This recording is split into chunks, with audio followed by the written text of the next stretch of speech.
Hiraku was a loser with a life so unfortunate that God decided to send him to another world with a divine-level farming skill. With his new powers, Hiraku decides to live a quiet life on his farm and invites all kinds of monsters and beast girls to live with him. Everything begins with Hiraku passing away and meeting God, who then apologizes for the horrible life he had and offers to give him a new one of his choice. After he asks for a life with fewer people, where he can pursue his dream of having a farm, God blesses him with a divine farming tool and sends him to a completely different world. Minutes later, he wakes up in the middle of a forest and decides to focus on enjoying this new healthy body, as well as the divine farming tool, which can take any form he desires. Then, he sets out to find food and uses the trunk of a large tree as shelter to avoid monsters. Since there are no streams or ponds nearby, he converts the farming tool into a shovel and continues digging until he finally finds some water. With that resolved, he spends the following days building his house and eventually learns to hunt demon rabbits for food, before learning that the farming tool can grow any crop or fruit he imagines.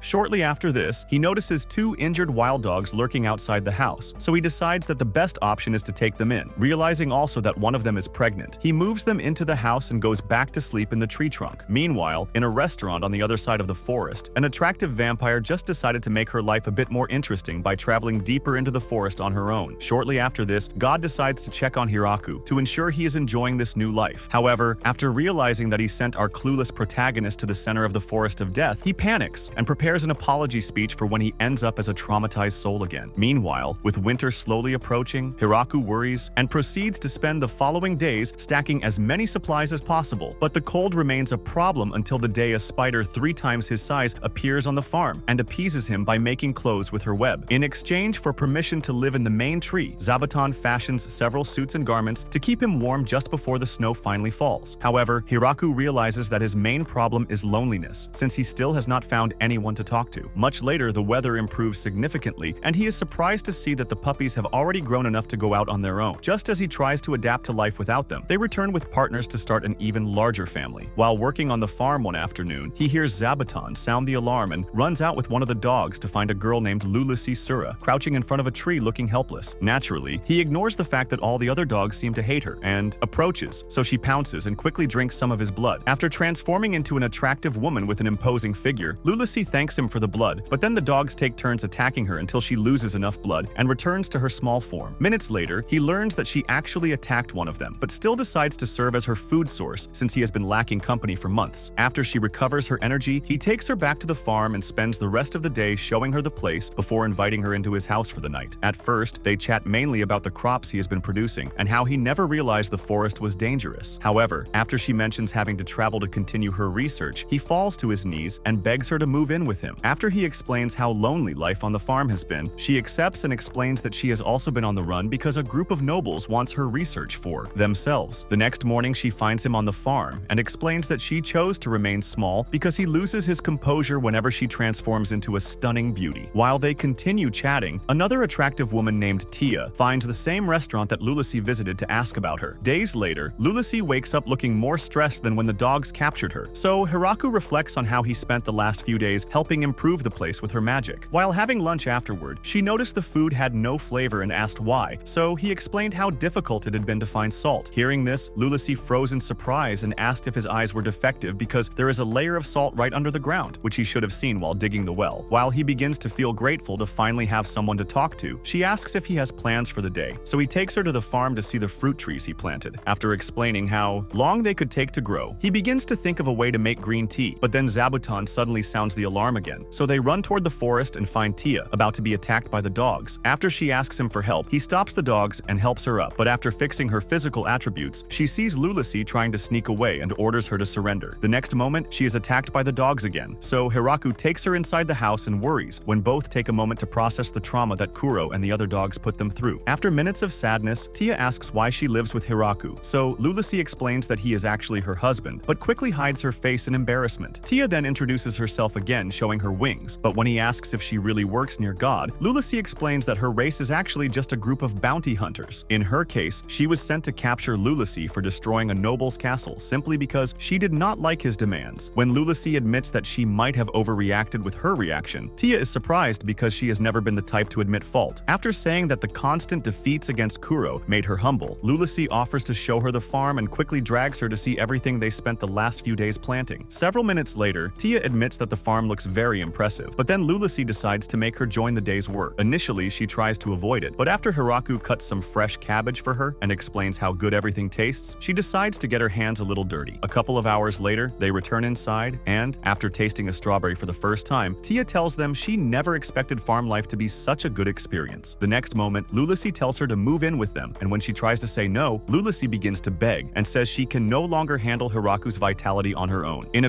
matter of days, Tia goes from being a legendary warrior to a complete farm girl. At some point, even Lulacy admits she is adapting to this new life much faster than she expected, but Tia takes it as a compliment and asks Hiraku if they can plant more strawberries. After explaining that just the three of them cannot handle more work, he also reminds her that they are the only ones eating the fruits, so she suggests getting more people to live on the farm. While she and Lulacy begin to argue over who does more work, Hiraku sees that Kuro already has grandchildren, so he decides to build them a new space. Days later, he finishes with a new doghouse on the other side of his home and, after ensuring they love the place, decides to check on Zabuton's family and sees that most of her little ones are already flying off to find partners. Just as he tries to devise a new plan to accommodate all the new spiders as well, Tia tells him she has to do something important and promises to return in a few days before leaving. Immediately, he asks Lulacy if something happened, but she tells him not to worry because Tia always keeps her promises. A couple of days later, she returns with 7 beautiful elves who would definitely make any young man feel captivated. After Tia introduces them and explains their cruel history, Ria begs Hiraku to allow them to move to the farm too. He takes a moment to think, but finally gives in when Tia and Lulacy exhibit their charms right in front of his face. The next moment, everyone begins working on a new plot of land for the girls to move into, and with Hiraku's help, they collect enough material to build an extra-large mansion for the girls to live together. However, when they finally finish with the construction, Hiraku gets jealous since he still has the small cabin, but eventually he decides to use the new skills he learned from them to improve it. Days later, Ria and the rest of the elves begin testing their blacksmithing skills and quickly produce a group of kitchen utensils as a way to thank Hiraku for letting them move in. Then, they explain how difficult it was to travel for several centuries without a home or any man willing to help their species multiply again. He tells them to take the farm as their own, while ignoring the fact that they all want to have private moments with him. Later, they use some of the new items to bake bread, and while eating it with Lulacy, Hiraku suddenly asks if anyone owns the land. She takes a moment to think before saying it technically belongs to the Demon Lord. This immediately makes him nervous, but Lulacy tells him not to worry since he started the whole farm on his own. Several days later, Zabuton captures a large queen bee and hands it over to Hiraku so he can send it back to God, but he decides to spare her since she has already stopped fighting. Instead of releasing her into the forest, he goes a step further and creates a new home for the queen bee, so she migrates, with her workers in a matter of days to create a new colony. While watching the nest and wondering if they will be willing to share some honey, Tia appears to talk but faints the moment she sees the bees. Much later, Ria finds him looking at an empty reservoir and asks if he has any plans for it. So he explains how he initially intended to channel water from a nearby river and store it so he wouldn't have to go up to the well every day. After further explaining how the long distance made it impossible to perform on his own, she offers to help, so he suggests collecting rocks to build the water canal. She then reminds him that there are no signs of solid rock anywhere in the forest, and after also agreeing that using wood would be a bad idea, he decides to use some of the earth he dug as makeshift concrete. She gets confused by this, so he explains the process in detail, and in just a couple of hours, she and the rest of the elves help him build the entire canal. After the reservoir fills up, they close the water gate, but then he sees some fish that came in with the water and gets excited since he had never been able to find fish since he started building the farm. While he tries to look at them more closely, a demon piranha suddenly jumps to bite his face, but he quickly cuts it into pieces and starts a barbecue. Surprisingly, the girls refuse to take a single bite and tell him they don't eat forest fish, so he takes the first bite to make sure it is tasty before serving them a plate. After they are surprised by the flavor and ask for more, he decides to collect more fish for everyone and saves the rest with salt for another day. The next day, he notices that a random plot of land he recently worked on already has rice growing, so he decides to make an entire field to grow more. After letting some water in, he asks the girls for help and teaches them how to tread the water until it turns into a huge mud bath. They then spend the rest of the day replanting the first batch he found, and after a week, he realizes it is ready for harvest thanks to his all-powerful farming tool. After days of letting it dry, they take it all inside and watch as he spends most of the day processing the rice before receiving help from Lulacy to light the wood stove. Much later, he stops cooking, so they all get excited thinking they can finally eat, but he decides to spend another hour molding them into rice balls before serving Lulacy and Tia. After noticing he put some fish in them, they obsess over the flavor and finish the entire plate in seconds before Hiraku even notices. Days later, everyone helps him with another batch of rice plants, but after coming out of the mud pit, they use magic to clean themselves while Hiraku grabs the nearest rag and wonders if there is an easier easier way for him to clean up too. Just then, he remembers what a bath is and decides to build one since they already have water. So he pulls the girls aside to explain the construction plan before they spend the rest of the week gathering materials and making his dream come true. Just before starting the bath, Hiraku notices mushrooms growing on one of the logs, but he worries since there is no way to differentiate between the good ones and the poisonous ones. After talking to everyone about it and getting even more confused, he decides to break some of the logs and grow as many mushrooms as possible. That way, they can have more options to try. Much later, he calls everyone to the bathhouse to explain how it works, but everyone tells him to demonstrate it instead. So he undresses and covers his privacy with a towel before explaining how they should use each room. Moments later, the sensation of soaking in warm water makes him feel delirious, and by the time he finally wakes up, he sees them all in the bath too and immediately hides his special amulet. The next day, he checks the mushrooms and decides to think of a new dish to make with them. Much later, Kuro and the other dogs return with 5 new elves, and after they introduce themselves, Tia explains that they all used to travel together many years ago. After Hiraku agrees to let them move in too, Tia gets excited about improving the houses and says they also have to start expanding the family as soon as possible, while Hiraku remains lost in thought since he still has not realized they want to be with him. Kuro observes from a distance and fears his master might be even more active than any expert on the subject. Long ago, he was the strongest wolf in the entire forest, but that was until Alice defeated him and turned the once powerful loner into her obsessed partner. What started as a beautiful love story deep in the forest turned bitter after she became pregnant and was too weak to fight when a dreaded predator called the fighting bear appeared. Luckily, they managed to escape with their lives but ended up traveling deeper into the forest since they were not the formidable wolf couple that all other creatures feared. Shortly after this, they found Hiraku and were bewildered by the amount of limitless energy emanating from his farming tool. However, the real surprise came after he began sharing his food and gave them a place to stay, so they decided to make him their master and began raising a family under his care. Several weeks later, Hiraku and the girls finally complete the new mansion, so he heads inside with Lulusi, Tia, and Ria for a tour of the place, since they spent more time fixing the interior while he only collected materials. After showing him the new living and dining rooms, they head to a large basement he dug and decide to use it mainly to store food. Shortly after this, everyone gets excited to check their individual rooms, but Hiraku feels intrigued by a particular room in the corner of the building, since it is the only one with a large exterior bolt. Upon arriving there, he takes a look inside and realizes it is the room where they intend to take turns being with him. So he quickly closes the door and decides to act as if it doesn't even exist. While they all continue settling into the new space, he decides to place new statues of the dogs at the entrance just to make the whole set look good. The next day, the girls return from the usual farm work and ask if he has already decided what they are going to eat. So he shows them all the ingredients laid out and tells them about curry, since they had probably never heard of it. When Lulusi suddenly panics due to an ingredient that sounds very much like her name, he takes them to the farm for a masterclass on spices and carefully explains what each one is used for. However, just when he finds some cilantro leaves, the dogs get excited to try some until they get close enough to smell it and immediately run away. Seeing this, Lulusi and Tia decide to investigate it because there is no record of an item that scares the Inferno wolves. Minutes later, Hiraku finally stops, talking about spices, and realizes they abandoned him, so he finishes gathering the rest of the spices before going back inside to start preparing the dish. With Lulusi and Tia investigating the cilantro, he asks Ria for help in the outdoor kitchen since he has to make enough curry to feed everyone. As he begins to guide her through the whole process, some of the elves join the dogs to enjoy the show from a distance. After hours of cutting and frying, they finally cover the curry pot for the final slow simmer. But then, Hiraku realizes he never gathered ingredients to make naan bread. This makes him panic, but after taking a moment to think, he considers using rice, although he finally decides to go through the stress of making naan from scratch while the curry boils. Then he reminds Ria of the time they made bread, and says they are doing exactly the same thing, except now they're going to roll several portions into tortillas and leave them in a hot pan to warm up. Hours later, Tia and Lulusi return from their research and find almost all the other elves watching in silence, while Hiraku and Ria finish preparing the tortillas. A couple of minutes after this, everyone sits down but refuses to touch the food. So Hiraku takes the first bite as usual and promises it tastes good. Like all the other times, they remain a bit doubtful, but after finding the courage to try a small bite, they all obsess and clean their plates before lining up for seconds. After Lulusi and Tia scare the dogs with a plate of curry covered in fresh cilantro, Hiraku sees they barely left him anything and decides to start serving some for himself before attending to them. Days later, he notices winter is slowly approaching and immediately starts stacking the basement with firewood. After also giving Zabuton some potatoes as payment for more fabrics, he asks Tia and Lulusi for help to smoke all their meat so they have enough food until spring. While both use magic to heat the meat, the dogs wait patiently for any mistake, while Hiraku prepares a new storage space to keep the vegetables frozen once the snow starts falling. Much later, he sees the girls still using their fire magic and tries his luck with a spell, only to end up looking like like a terrifying clown. Later that night, Lullacy shows him the simplest version of fire magic and explains that he doesn't even need to use magic to control it. But he refuses to accept that he will ever be able to do it and says he already tried to summon golems like Tia. After she explains that Tia's magic is actually something of an extremely high level, he thanks her for choosing to live with him and says they are all extremely talented and amazing. He just walks every day looking for new recipes to cook. Lullacy then tells him to stop thinking that way because he is the most amazing among them. But he is surprised by this and asks how. She then explains how incredible it is that he survived alone in the forest of death, and further says that no one has achieved such a feat. Several days later, snow completely covers the entire farm, so he goes out to check the vegetables before taking the girls back inside to explain the board games he spent the last few days carving for winter. After understanding the rules, Lullacy challenges Tia to a game and gets excited about defeating her, but after minutes of play, she realizes Tia might win and suddenly flips the board. While she then fakes an apology and tries to avoid a rematch, Tia tells her not to bother and winds back time on the board so they can finish the game. Hiraku then goes out to check on everyone else and is surprised to see that the dogs are playing much better than the elves. Several minutes later, Lullacy gets tired of losing to Tia and decides to redeem herself by challenging Kuro, but he leaves her shocked after their first game together. While she ends up discouraged in a corner, Hiraku begins to pay close attention to Kuro and decides to take revenge for Lullacy by challenging him to mahjong. Minutes later, he also ends up in the corner with Lullacy and spends the rest of the day struggling to accept the reality of his own lack of talent. Days later, he decides to change things up by introducing the girls to bowling, and after telling them to see the pins as the bad guys, they get excited to play and end up having much more fun than he expected. Months later, the snow finally melts, so Hiraku and the girls go out to enjoy their first spring together. But Zabuton suddenly sounds the alarm, so they run and see a huge wyvern heading straight for the farm. As it begins to roar while flying over them, Hiraku prays that it eventually leaves, but at that moment, it decides to attack them. So Lullacy and Tia create a barrier to protect everyone. Despite this, some of its flames still fall on the crops, so Ria and the other elves run to stop the fire while Hiraku tries to find a solution. While Lullacy and Tia begin to panic about not knowing what to do, Hiraku's farming tool suddenly transforms into a spear, so he throws it at the wyvern and blows its wings off. Seeing that it still manages to stay on its feet, he fires the spear again and opens a hole right through its spine, making it crash in the forest. Minutes later, they find its body, and after ensuring it is dead, Hiraku asks if it was sent to attack them. Tia and Lullacy then explain how valuable such a rare wyvern is, and say there is no way anyone would send it alone into the forest of death. Hiraku then asks if they can eat it, and after learning that wyvern meat is actually a delicacy in their world, he takes it back home and spends the rest of the day cooking a bunch of meals with the meat. While eating a couple of minutes later, Lullacy asks Tia if she can block an attack from Hiraku's spear, so Tia reminds her that a wyvern is one of the strongest monsters on the planet. In the Demon Lord's castle later that night, 3 of his generals meet to discuss what happened, and while Beazle tries to find a logical solution to the fact that there is something more powerful than a fire-breathing wyvern, the other 2 completely lose their tempers and try to quit just to avoid coming into contact with Hiraku. Around the same time, a dragon servant named Girdar warns a powerful dragon named Dors to avoid the forest, because he is no match for such an attack either. The next day, Hiraku spends some time remembering how good the meat tasted but realizes something was missing from the feast, so he decides to make alcohol for the next party. With the help of the girls as usual, he harvests all the grapes and builds a treading chamber so they can crush them while he collects the juice with barrels. Just before starting, he warns them to be careful so they don't slip, but barely a couple of seconds later, Tia loses her balance and ends up crushing a couple more grapes with her body. After helping her up, Tia and the rest of the girls make up a song to help with their rhythm, and after seeing how fun it looks, Lullacy forces Hiraku to join them. While everyone continues crushing the grapes, God ends up on his knees begging, while his daughter, the goddess of agriculture, loses her temper due to how careless he was with Hiraku's previous life. When he reminds her that he is enjoying this new life, she asks if he is talking about the life where he started in the middle of the forest of death, with a farming tool that is actually a divine staff too powerful for an average human. As if that weren't enough, she notices that the statue Hiraku made for her looks like an old man about to give up on life, so she continues shouting at the Almighty while Hiraku and the girls pour all the grape juice into the barrels so they can ferment properly. The next day, Zabuton sounds the alarm again, but this time it turns out to be another vampire who turns out to be Flora Sura, Lullacy's younger sister. After taking her inside and cleaning her up, she explains that she started looking for Lullacy after a price was put on her head. Then she asks why her sister is married to a common farmer. But after Lullacy and Tia explain how powerful Hiraku is, she falls to her knees to give the young man the respect he deserves. Later, Hiraku invites her to one of his special recipes, and after eating, she takes a look around and decides to move in with them. But since she still has a lot of work at home, she leaves but promises to return as soon as she can. A month later, she returns with an army of maids to help in the mansion, and she also brings a group of cows to ensure Hiraku never runs out of meat to make his incredible dishes. villages. However, this makes Tia realize that she is the only one without relatives in her fast-growing settlement, so she flies off to fix that. Hours later, she returns with 3 more angels as well as a group of lizardmen, who then present Hiraku with chickens as a thank you for letting them move in. Days later, Hiraku realizes he barely has any work to do because the maids have completely taken over general maintenance and kitchen duties. However, they all still struggle to make proper meals despite all his teachings, so he goes out to discuss patrol duties for Tia's sisters before consulting with the lizardmen as well. The next day, Ria appears with every wandering elf she could find in the forest, and after welcoming them, Hiraku asks why there are no male elves, so she explains how none of the men survive. When Ria tells him not to worry since they can now start creating more, he wishes them luck with joy while remaining oblivious to the fact that they all want to have private moments with him. Much later, he summons representatives of each species for a meeting so they can decide on a name for the settlement since it went from being his small farm to a small town. Frauram then suggests calling it the Village of Death because of the forest, but he refuses and continues, thinking of ideas until Zabuton directs him to the door to remind him how it all started. Hours later, he gathers everyone for a party and decides to call it Taiju Village, before telling them to drink as much wine as their bodies can handle. Later in the night, Tia's last neurons begin to struggle to keep her sanity intact, so Hiraku joins her at the table to make sure she hasn't lost it and decides to make a last toast to the life they are all building together. Days later, Hiraku returns to the usual farm life and convinces himself that his new role as village mayor doesn't mean much until one of Tia's subordinates appears to tell him about a messenger from the demon continent seeking an audience with him. Minutes later, Hiraku presents himself before Beazle, who then offers him a special potion as a gift before asking about the status of his land. Upon hearing this, Hiraku immediately remembers the day Lulacy told him they were under the demon lord's jurisdiction. After realizing that Beazle wants to discuss paying taxes or evicting them from the land, he offers him 10% of each harvest but says they can only come to take it once a year. Beazle's surprised reaction to this makes Hiraku think he said something wrong, but after Beazle gladly accepts his terms, they head inside to finalize the agreement before Hiraku sees Beazle off with a gift. Then he asks the girls if it went well, since he has no idea how these things are negotiated. So they explain that villages and settlements like theirs usually pay at least 50% to the demon lord and congratulate him on being able to get such a deal. While Lulacy celebrates the potion they received from Beazle, he explains what happened to Gratz and Gaul, who remain frozen in surprise upon hearing that the vampire princess and the strongest angel are working for Hiraku. After Beazle tells them to be careful with the gift Hiraku gave him, Gratz grabs one of the apples and eats it without worrying about anything. So Beazle decides to give it a try too, but then he realizes that the silk used to wrap the fabric is the same produced by the legendary demon spider. Upon hearing this, Ragnan decides to quit his job and runs out. Early the next day, Hiraku is summoned to see another visitor, but this time it turns out to be Dors, the legendary dragon king, and Girdar. After welcoming them to the village and accepting their gift, Hiraku apologizes in advance because he won't be able to serve anything to Dors, but then Girdar reminds him to use his human form. Hours later, Dors gets drunk after several glasses of wine, so Girdar reminds him that they have the responsibility to return home safely. After he finally agrees to leave, Hiraku sees them off with a large bag full of gifts before thinking seriously about how to better receive guests. The next day, he calls Ria and Tia for a meeting and explains the need for a better space to accommodate guests, so everyone agrees to build a new house for situations where they have more than one guest who wants to spend the night. After days of construction, Hiraku also places a new bell so Zabuton can give a different signal when the visitor is not hostile or someone to worry about. Then he decides that Tia and Lulacy should serve as the welcoming group for any guest, but the head of the maids refuses and makes him take some of the lizardmen for added security. Days later, a group of beastmen led by Galk appears, and after introducing himself, Galk explains that they are only looking to trade. Just as Hiraku tries to welcome them, Lulacy steps forward and asks if his group is the only one they should expect. After Galk says yes, she gives Kuro and the other dogs the signal to find all the beastmen hidden in the forest. Then she warns Galk not to lie anymore before taking them to the guest house and locking them inside. Seeing this, Hiraku asks why they are being treated this way, so Tia reminds him that all the other guests they have had brought gifts, which means Galk and his men could have bad intentions. The next morning, Hiraku notices that Anne is not putting effort into preparing their meals, so he asks why, and she explains that it is because they did not bring any gift as proper guests. After much persuading, he convinces her to at least serve them some wine and says they have to be nice until Galk and his men give them a valid reason not to be. Minutes later, he asks Galk details about his village, and while he begins to explain it, Tia takes the opportunity to ask one of the beastmen why they were hidden. After explaining that they usually leave some troops outside during trips, so someone can return to the village in cases where they find hostile people. This makes them realize that they never had bad intentions, so Hiraku agrees to trade with them and takes Galk aside so they can discuss in more detail. Galk then explains that they can only trade with goods since they don't have a currency, and after after Hiraku accepts, he asks them to bring the first items because they don't have enough resources to make another trip. After thinking about it for a bit, Hiraku accepts and decides to use Kuro and the other dogs, so Galk and his men prepare to leave. Then he apologizes for not bringing gifts and explains that they are simply not used to such customs because their village is really poor. A couple of days later, Doors offers to help them make the trip to Howling Village in exchange for more wine. Tia decides to go in Hiraku's place, since it would look bad if he makes the trip on his own. Much later, she returns and explains how the trade went before telling Hiraku that the Beastmen want to send 20 young people to live with them. After thinking about it for a bit and realizing he is still the only significant man in the village, he accepts on the condition that they also send 3 young men. The next day, an attractive beast girl named Senna appears with the girls, and after welcoming them, Hiraku sees they took his request for 3 young men very seriously. In an abnormal turn of events, the elves begin to count how much time will pass until the little beastmen grow enough to be with them. Shortly after this, Hiraku notices that Sina and the other beast girls expected to be treated harshly due to all the rumors about his strength, so he asks Anne to ensure they enjoy the best of the village. Despite this, they still faint upon seeing Zabuton and Kuro for the first time, so Hiraku decides to let them adjust at their own pace. Days later, Sena uses magic to prevent one of the boys from hitting the ground, but this surprises Hiraku since he never knew they could use magic. After asking and realizing he is the only one without affinity for magic, Sena tells him not to worry about that because the boys are also learning to control their powers, but he quickly accepts that will simply never happen. Hours later, he returns to the farm to do what he knows best, but a sudden earthquake shakes the entire village just before Gran Maria comes down to tell him that a fighting bear and a viper are fighting. After wondering how a simple fight is capable of causing so much damage, he asks to be taken before them, so she flies him to the scene of the fight. Seeing that the bear and the viper are both the size of giant monsters, he asks her to bring him close at full speed and casually knocks them both out with a single attack. This makes the girls realize he is not the weak farmer they once thought he was, but then he goes a step further and takes both the bear and the viper home so they can use their meat for a new recipe. After hours of cooking, he serves some of the bear meat, but after frying the viper, he obsesses over the fried chicken flavor and decides to take a break to figure out how to make some mayonnaise to accompany it. In Flora's lab minutes later, he asks if she finally discovered an edible potion that fights microorganisms, and after handing over the bottle, she asks for help with the miso recipe because she has spent the last few weeks destroying the lab in an attempt to perfect it. After agreeing to help, Hiraku first uses the potion and some extracted vinegar to make mayonnaise for the fried viper meat before carefully showing Flora the correct steps to make vinegar. Hours later, they finish and store it in the basement so it can age over the next few months. But while he tries to explain how important this last step is, Lulacy appears to tell him about some guests waiting to see him. Moments later, he meets an old dwarf named Donovan and his 2 companions, who then ask for some of his wine and proudly admit they can't pay for it. After the girls refuse to hand it over for free, Donovan explains how they spent their whole lives traveling and perfecting the art of making liquor with various crops. Then he offers to turn every fruit and harvest they have into the most exquisite liquor on the planet, and the girls accept this with excitement. So Hiraku spends the following days in student mode while carefully observing every step and realizes he is actually an amateur. Days later, they decide to organize a party to properly welcome the elves and beastmen to the village. While Doors loses his senses from the drink, Hiraku realizes he finally has men in the village, so he asks Donovan if he finds any of the girls attractive. To his greater surprise, Donovan admits to having very particular tastes that do not include women. So Hiraku decides to drink until he forgets the entire conversation. On his way to the farm days later, he sees a powerful dragon heading directly for the village and prepares to attack, but Doors suddenly crashes into him. The next moment, another dragon begins to head toward them. So Hiraku fires the spear, but the dragon somehow manages to dodge it at the last second. Hiraku then prepares to attack it again, but Girdar appears to stop him and says they are not hostile. A couple of minutes later, he introduces Lastisman and Grafaloon, Doors' daughter and wife, who then apologize for almost burning down the village in a fit of rage. It turns out Doors' constant escapades had made them suspect he was cheating on the family, and the fact that Hiraku built an entire house for him to spend the night definitely didn't help matters. However, after Doors explains that he only ran away to drink, both apologize to Hiraku again, so he goes back inside to work on the farm. Doors then asks Grafaloon if she finally understands why he spends so much time building a relationship with Hiraku, because he is the only one strong enough to match his power. After explaining that she only dodged his attack because Zabuton pulled her away, Grafaloon tells Lastisman to move to the village and get close to Hiraku, so they never have to worry about Hiraku turning against them. Days later, Lastisman moves to the village and immediately asks to join the girls on the farm. But after spending most of the day ruining the crops with her unstable powers, Tia tells Hiraku to consider giving her a different job because even the animals are terrified of her. After remembering that dragons are actually the most terrifying monsters on the planet, he puts Lastisman in charge of diplomatic relations decorations. When Beazle appears for the usual fruit request days later, she welcomes him and decides to personally handle his request. However, throughout their conversation, the envoy begins to tremble with fear while her terrifying aura completely overwhelms him. Later that night, he tells Gratz and his partner that they have to send a spy to the village to find out how strong everyone is. The next day, he summons his daughter Frauram and tasks her with the mission, so she promises to do her best and immediately goes out to inspect the village. After several minutes of secretly observing them from the sky, she comes down and meets Lastisman, who then welcomes her to the village and offers to give her a tour. Unfortunately, one of the angels informs her of another guest, so she leaves to meet them while Frauram continues investigating the village. After hours of being terrified by the number of powerful creatures working together, she wonders what kind of divine-level being must be controlling them, but then Hiraku appears and asks if she is lost. She dismisses him immediately, thinking he is a weak human, but after meeting with Lastisman later and learning he is the mayor, she almost faints and gets scared next time she sees him on the farm. Days later, Hiraku begins to realize that the slime they brought to clean up waste has been multiplying, but decides to overlook this until a particular slime drinks an entire barrel of wine at once. The girls immediately lose their tempers and collectively vote to eliminate it, but Hiraku asks them to act civilized and punish it with a timeout. Afterward, they all continue insisting it deserves an even more severe punishment. But then Frauram reminds them that slimes literally have no brain matter, which means it doesn't even know it's being punished. After thinking about it for a bit, they all agree to let it join all the parties, so it always has enough wine to drink instead of going after the barrels they keep for special occasions. Weeks later, the fatiguing feeling of working in the autumn weather makes Hiraku unusually hungry, so he decides to cook another stew with the girls. However, while eating it a couple of hours later, he wonders what it would taste like if it were a seafood stew. But the girls get confused by this and ask what he is talking about. Hiraku then explains it, and Lulacy immediately tells Flora to investigate it, while Tia is terrified at the thought of eating a crab. After Frauram tells them about a merchant she knows from the port town on the edge of the Demon Kingdom, Lastisman decides to go take a look, so she offers to accompany her, in case she needs help finding the merchant. 3 days later, they return with Garoun Michael, the owner of the largest trading company in the port town, and after introducing himself to Hiraku, he presents his best products. After Hiraku accepts them, he asks permission to be the one to handle all foreign trade between the village and neighboring settlements, but Lulacy intervenes to ask why they should consider him. He then promises to get them more than double the value for each of their products, and after hours of discussing in more detail, decides to leave and asks to have another long talk about his wine another day. At that moment, Lastisman yells at him for even thinking about it, and